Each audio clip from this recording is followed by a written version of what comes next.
Você já ouviu dizer que Deus é um Deus provedor? Ele é chamado na Bíblia de Jeová Jireh, por alguns, Jeová Jeré, o Deus da provisão. Agora, qual é a principal provisão de Deus para nós?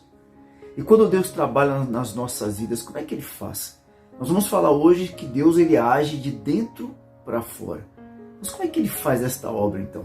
Nós vamos compreender como é que Deus ele provê e como é que Deus ele age na vida de nós. Eu quero me apresentar a você que está vindo aqui pela primeira vez no nosso canal. Meu nome é Leonardo Rabelo, sou pastor. Seja muito bem-vindo. Quero convidá-lo para que você se inscreva no nosso canal. Marque o sininho que vai aparecer para que você seja avisado a cada nova publicação. Deixe o teu joinha nesse vídeo e o mais importante de tudo, na parte de comentários, deixa aí o teu pedido de oração. Vamos então à palavra de Deus. Vamos falar um pouco hoje sobre a provisão de Deus. Existe até um nome na Bíblia para esse Deus provedor que é chamado de Jeová Jireh, Deus da provisão. Vamos entender um pouco isso, vamos meditar um pouco sobre essa palavra.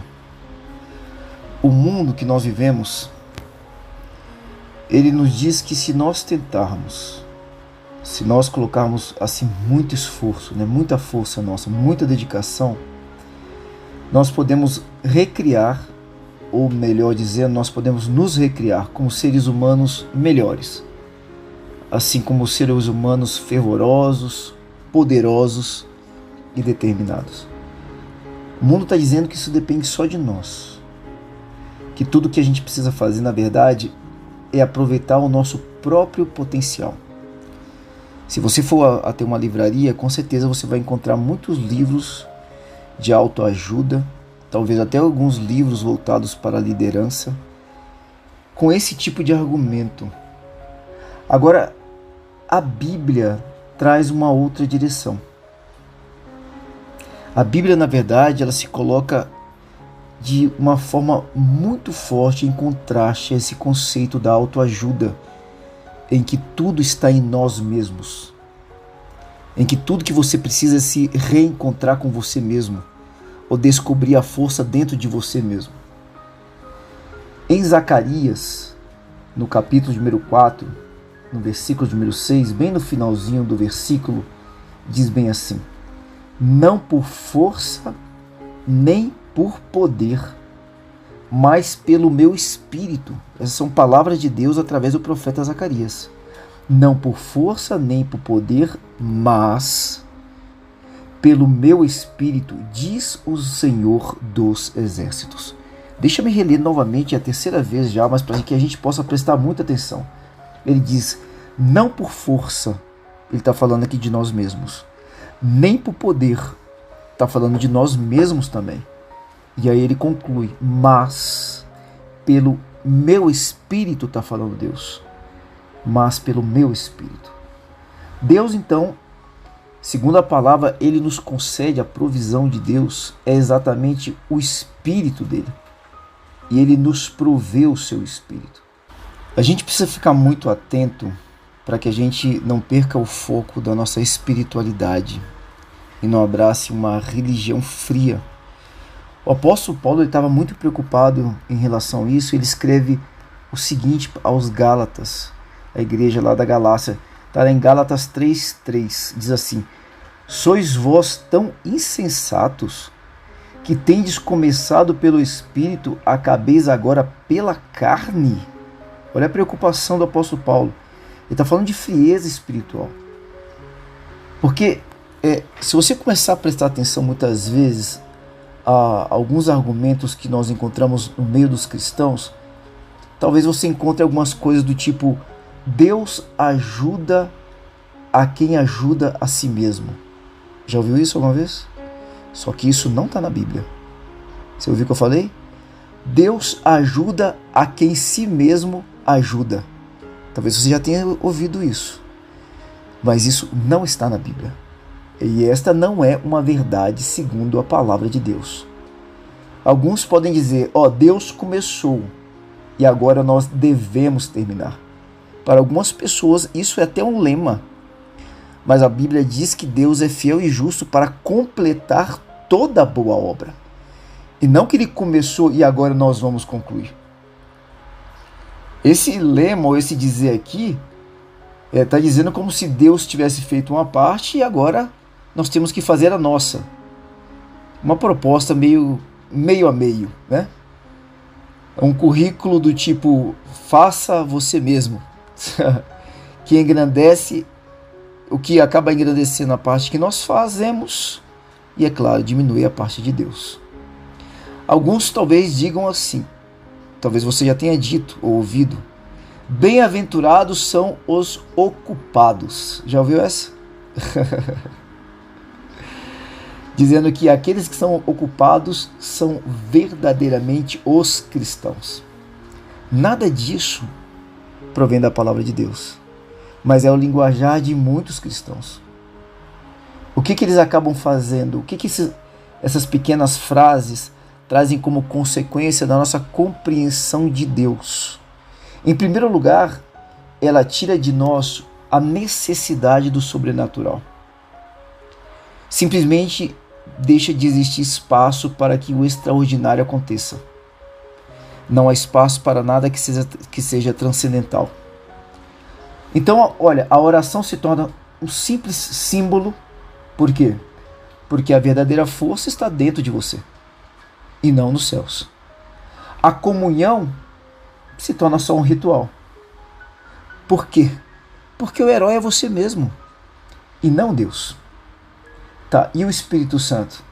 Bem, o Espírito Santo se torna algo desde uma terna disposição até uma simples atitude mental positiva. Você está entendendo? Quando eu penso de forma positiva, as coisas acontecem. Mas não é uma questão de comunhão com o Espírito. E essa é uma visão de Deus do tipo... Deus conclua o mundo, os 7 dias da criação, e vai embora. E para muita gente, parece que esse tipo de filosofia tem funcionado. Agora, funciona desde que você funcione. Desde que a tua vida funcione, que seu casamento funcione, que teu relacionamento com os teus filhos funcione, que tua carreira funcione. Então, a tua fé é forte desde que você seja forte, desde que você tenha um caráter forte, desde que você seja, tem um caráter quase que inabalável já. Você se sente em uma posição segura desde que você já seja seguro por si mesmo. A sua vida é boa desde que você seja muito bom lá na tua carreira, naquilo que você faz, muito bem na forma que você falar, desde que você já seja capacitado. A grande questão, meus irmãos, é que ninguém é forte o tempo inteiro. E ninguém está seguro o tempo inteiro. Tem muita gente que você olha e você acha que ele está sempre bem. Não. Aquilo ali provavelmente é só uma máscara. É só um personagem que ele veste diante de você. Agora, no seu interior e na sua intimidade, talvez algumas coisas só essa pessoa e Deus sabem o que acontece. Por isso a gente tem que tomar muito cuidado. As pessoas às vezes se aproximam de nós tentando nos encorajar e dizem assim: tenta só mais uma vez, se esforça um pouquinho mais, se dedica um pouquinho mais. É uma palavra de encorajamento. Eu entendo a boa intenção da pessoa, mas em alguns momentos isso é insuficiente. Em alguns momentos, uma palavra de encorajamento é pouco. O Senhor Jesus, quando foi uma vez, ele foi abordado por um homem que o chamou de bom mestre. Ele olha para esse homem e pergunta para ele: por que você está me chamando de bom? E ele afirma: bom só há um, que é o meu Pai que estás nos céus. Presta bem atenção nas palavras de Cristo: bom só há um, que é Deus. O que ele está dizendo a respeito de nós, homens e mulheres aqui na terra? Que ninguém é bom, que ninguém é forte, que ninguém está seguro, que nós não somos autossuficientes, que nós somos incapazes de cuidar de nós mesmos de forma consistente. É difícil às vezes ouvir isso e não se contrapor, porque o mundo insiste a dizer para você que você por si mesmo é suficiente, mas essa não é a verdade bíblica. A Bíblia diz que você não é bom o suficiente, que você não é forte o suficiente e que ninguém está seguro o suficiente, que nós sim precisamos de Deus. O Salmo de número 95, no versículo de número 7, diz assim: Ele é o nosso Deus e nós, povo do seu rebanho e ovelhas da sua mão. E Ele nos concedeu do seu Espírito, o Espírito de Deus. E o que o Espírito de Deus ele nos dá? Em primeiro lugar, segundo as Escrituras, o Espírito de Deus nos dá vida. E o Senhor Jesus ele disse que Ele nos daria vida e vida em abundância, prazer em viver, aproveitar a vida, ter dias proveitosos, produtivos, vencer o desânimo, ter bom ânimo, força interior para viver. Ele nos dá vida. O que mais o Espírito nos dá? A palavra nos diz que o Espírito ele nos conduz à verdade. Toda verdade ela é libertadora, mas nenhuma verdade é tão libertadora quanto a verdade de Deus. Conhecereis a verdade e a verdade vos libertará. Agora o mundo está cheio de conceitos ditos como verdade, que não são. Mas o Espírito ele nos conduz à verdade que é o próprio Senhor Jesus. Jesus ele se apresenta: eu sou o caminho, a verdade e a vida. E o Espírito Santo de Deus nos conduz a esta verdade, ao próprio Cristo. A palavra também nos diz que o Espírito ele fala através de nós. Que se você se permitir, ele pode te usar como instrumento neste mundo, para que você seja um instrumento de Deus nesta terra, para que ao abrir da tua boca, ele fale através de você. Como o Senhor ele diz: abra a tua boca e eu a encherei. É o Espírito em nós, usando as nossas vidas para abençoar outras pessoas. Talvez hoje você se sinta fraco, cansado, oprimido, mas a palavra do Senhor te diz que Deus vai te levantar em tal proporção que você vai passar a erguer aqueles que estão até mais sentindo-se mais fracos do que você está se sentindo agora, mais oprimidos do que qualquer momento você tenha se sentido tão oprimido assim. O que mais o Espírito nos traz, nos dá, nos oferta? Ele nos ajuda a lembrarmos os ensinamentos de Jesus Cristo. E essa é uma experiência incrível para quem tem o Espírito em si. O quanto que nos momentos que você mais precisa, a palavra ela vem até a tua mente. Você se lembra da Bíblia. Você se lembra daquilo que Cristo ensinou. Jesus então ele nos prometeu o Espírito Santo, para que o Espírito Santo ele possa cuidar de nós, possa cuidar de você em todos os níveis das suas necessidades, nas coisas aparentemente pequenas, até diante de grandes desafios, desafios maiores do que nós mesmos. Quando nós não sabemos o que fazer, o Espírito vai nos guiar. Você precisa de uma resposta para uma questão a respeito da tua vida? O Espírito pode, através das Escrituras, falar contigo na tua mente e te conduzir e te trazer uma resposta. Você está diante de uma pessoa que está passando por dificuldades. O Espírito pode usar os teus lábios para testificar o amor de Deus e levar transformação para essa vida. Agora, a forma como o Espírito trabalha é muito interessante. E muitas vezes ela não é percebida de imediato, porque é um trabalho de dentro para fora. Ela começa no nosso interior. Começa dentro de você. Por isso que nós estamos falando, existem palavras de encorajamento, que amém, obrigado, mas não é suficiente. Porque em determinados momentos nós precisamos mais do que uma palavra de encorajamento. E em determinados momentos nós precisamos mais do que um bom conselho. Você está entendendo? Existem pessoas que são excelentes conselheiros, mas existem alguns momentos que um conselho não é suficiente. O que a gente precisa é de ajuda.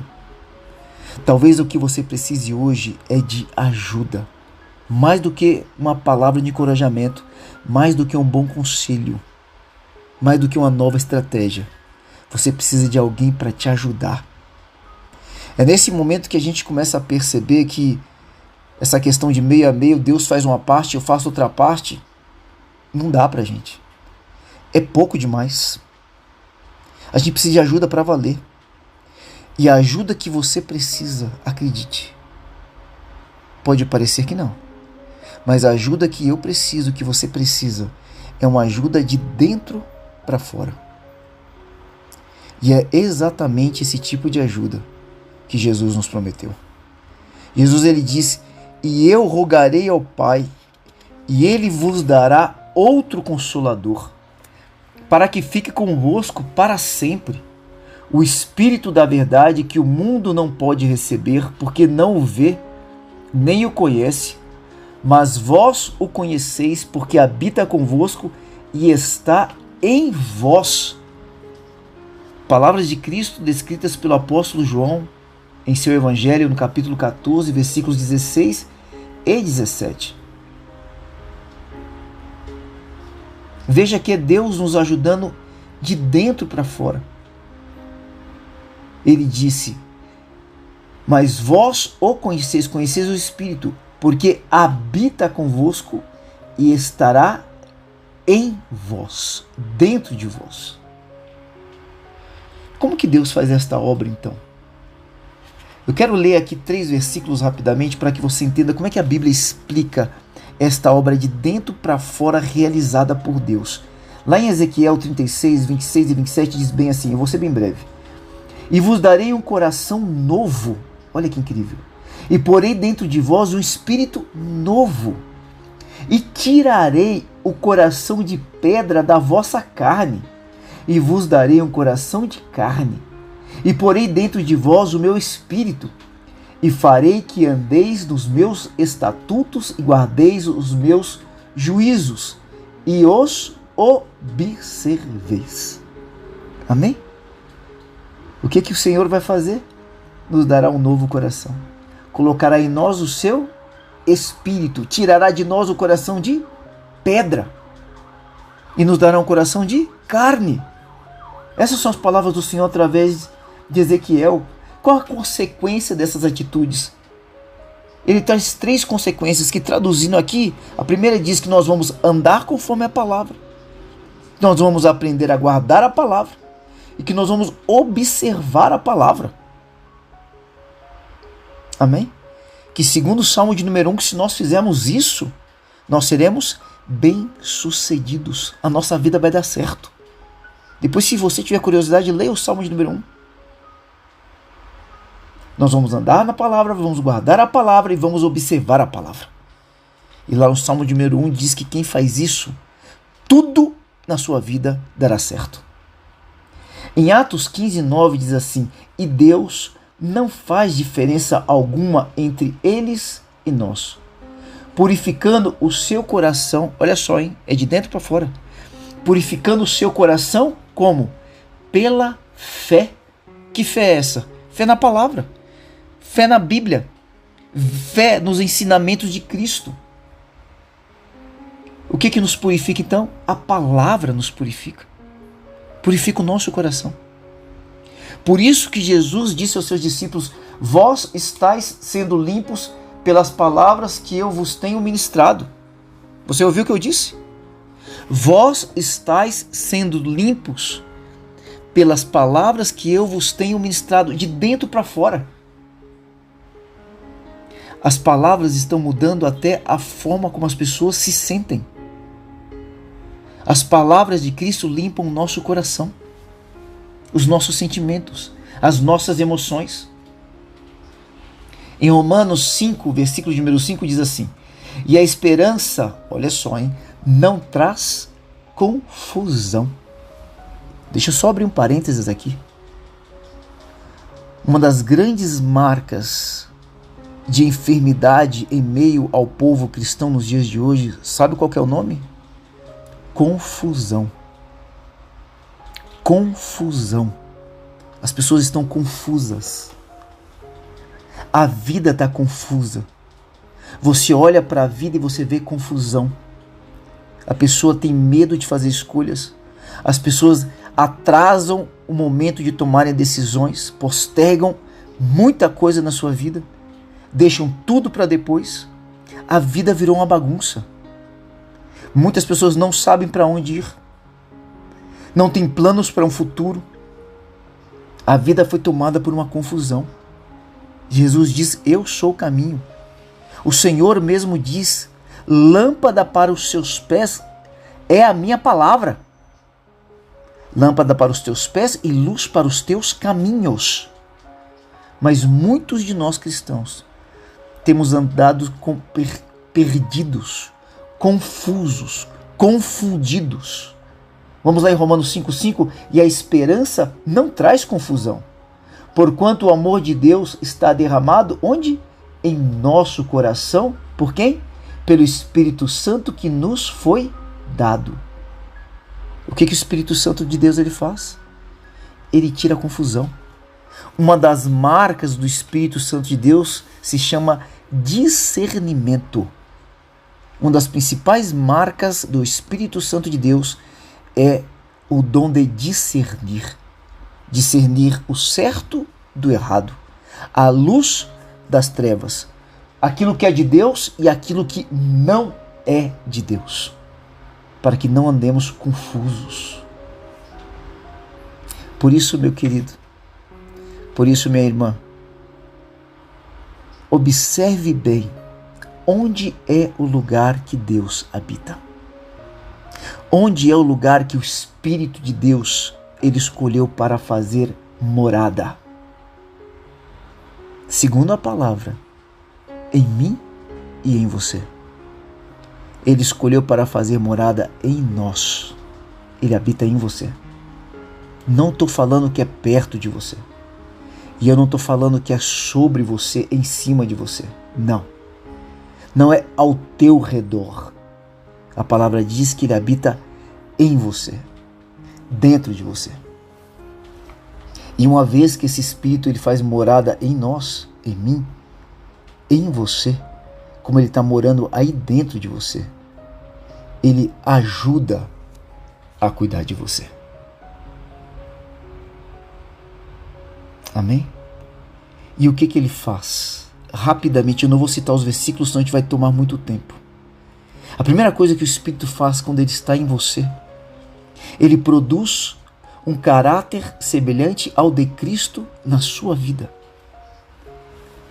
E o Evangelho diz: nós temos a mente de Cristo. E eu quero declarar que Deus vai tirar esse sentimento de depressão, de tristeza, de derrota, esse medo.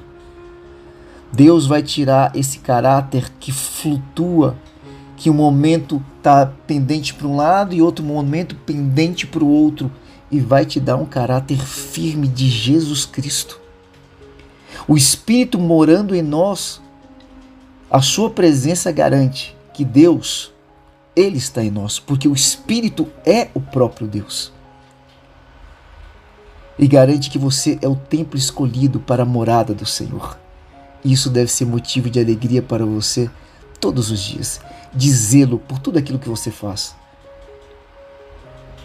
A outra consequência de nós termos o Espírito em nós é porque ele nos ajuda sempre. Sempre que nós não sabemos como orar. A palavra diz que o Espírito ele intercede por nós. Intercede por nós. E que ele clama por nós com gemidos inexprimíveis. A palavra ainda diz que o Espírito ele ora por nós porque nós não sabemos como orar. Você tem quem ore por você. quem clame a Deus por você, quem se coloque entre você e o próprio Deus, quem se coloque diante de Deus no teu lugar. E esse é o Espírito Santo de Deus. O Espírito Santo de Deus ainda nos garante uma nova vida. Deus tem nova vida para você. Em qual área você tem precisado viver novidade? Você não está suportando mais. Está duro demais. Essa terra está muito árida, muito seca. Está muito pesado. O Espírito Santo de Deus, ele tem novidade de vida para você. Amém? O apóstolo Paulo, ele diz assim: não sabeis, Paulo escreveu isso, não sabeis que o vosso corpo é o templo do Espírito Santo? Talvez você não soubesse, e não tem problema nenhum. Por isso que você está ouvindo essa ministração. Talvez até hoje você nunca tenha lido esse versículo. Talvez nunca ninguém tenha dito isso para você. Mas o apóstolo Paulo está fazendo uma pergunta.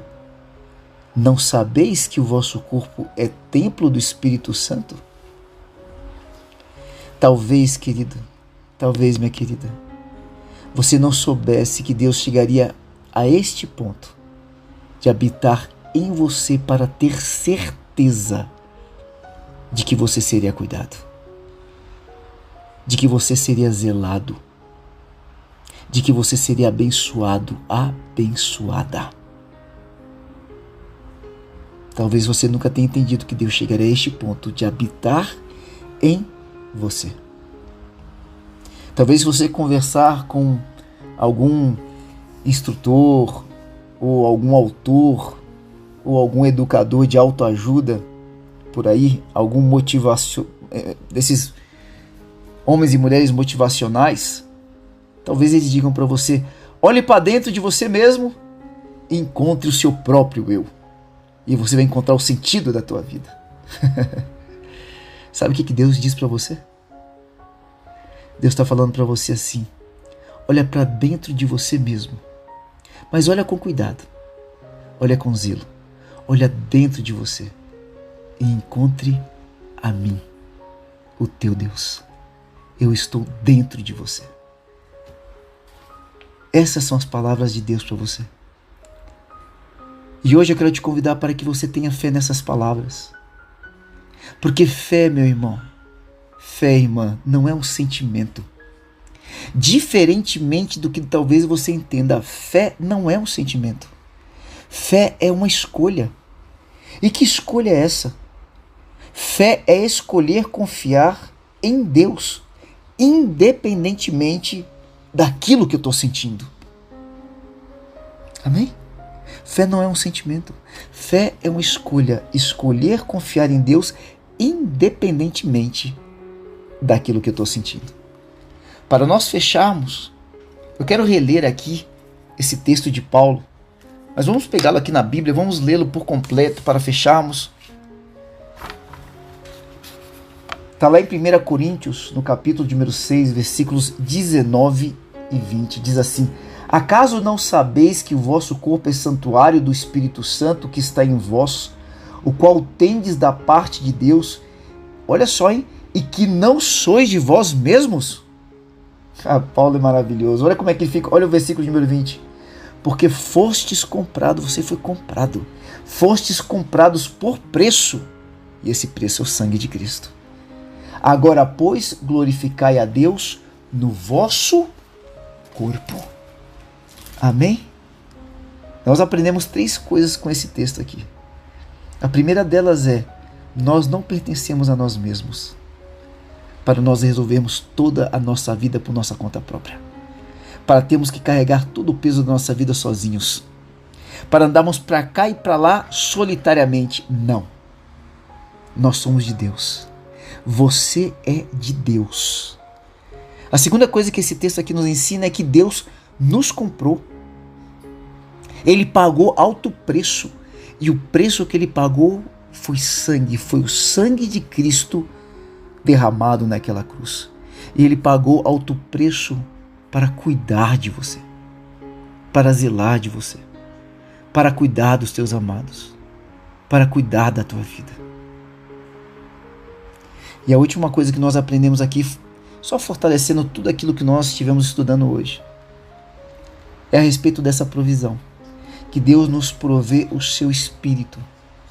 E que seu Espírito está dentro de nós.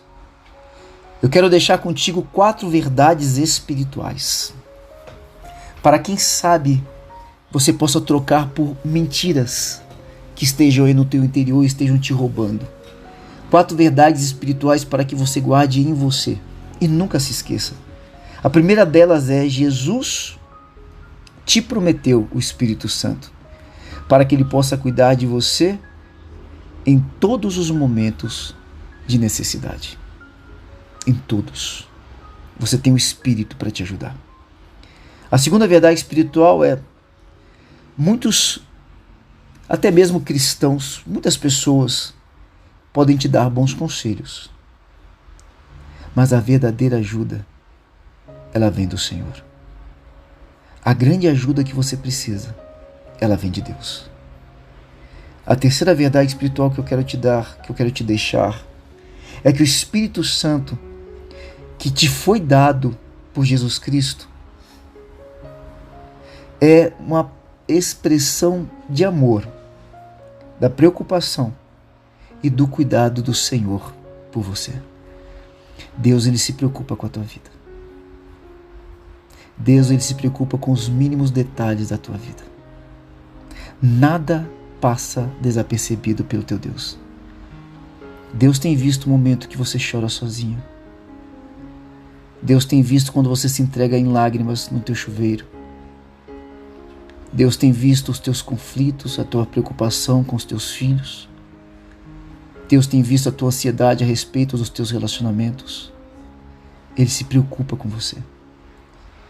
E Ele tem cuidado por você.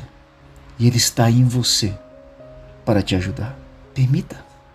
Permita-se ser ajudado. E a última verdade espiritual que eu quero deixar contigo hoje é só fortalecendo mais uma vez tudo que nós falamos. O lugar que Deus escolheu para habitar. De todos os lugares que Ele poderia ter escolhido, Ele escolheu um só. Ele escolheu habitar dentro de você. E se Ele escolheu morar aí, significa que você é digno e você é digna de tudo que há de bom e de melhor neste mundo e no mundo por vir. Que Deus possa abençoá-lo tremendamente e que você possa se abrir a esta provisão de Deus, o Espírito dele, para te ajudar. Senhor, meu Deus, muito obrigado por esta palavra. Muito obrigado, meu Deus, por este tempo e pela revelação da tua verdade. Eu te peço para que todo sofisma, toda mentira possa cair por terra em nome de Jesus. E para que o Senhor, Pai, através da tua verdade, possa encontrar verdadeiro abrigo no interior dos teus filhos, nos seus corações, nos seus sentimentos, em suas mentes.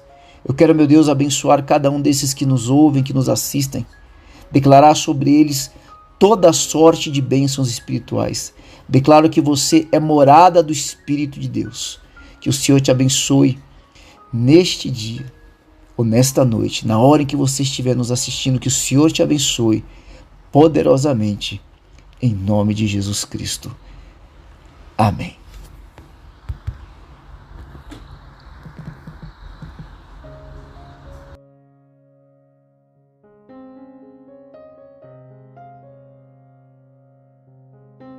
Glória a Deus pela sua vida, que bom que você ficou até o final dessa nossa ministração, essa palavra muito importante. Nós tivemos um trabalho, um cuidado muito grande para entregar para você aqui o melhor. Que você possa ter crescido muito nessa palavra, ter aprendido bastante. Quero te fazer um convite, quero te convidar agora para que você possa ser um instrumento nas mãos de Deus. Que você seja o portador da luz. Nós vivemos em um mundo que, infelizmente, jaz nas trevas. Essas são palavras de Cristo, não minha. Nós temos o poder de iluminá-la, porque Jesus disse que nós somos a luz do mundo e o sal da terra. Que nós possamos iluminar este mundo através da palavra do Senhor. Então quero te convidar, e até quem sabe, se você topar, te desafiar, para que você separe agora de 5 a 8 minutinhos do teu dia, talvez até menos do que isso, para compartilhar este vídeo, esta oração com pessoas importantes. Nós somos privilegiados porque a palavra nos alcançou. Permita que outras pessoas sejam alcançadas também e que você seja agora um instrumento nas mãos do Senhor. Deus o abençoe.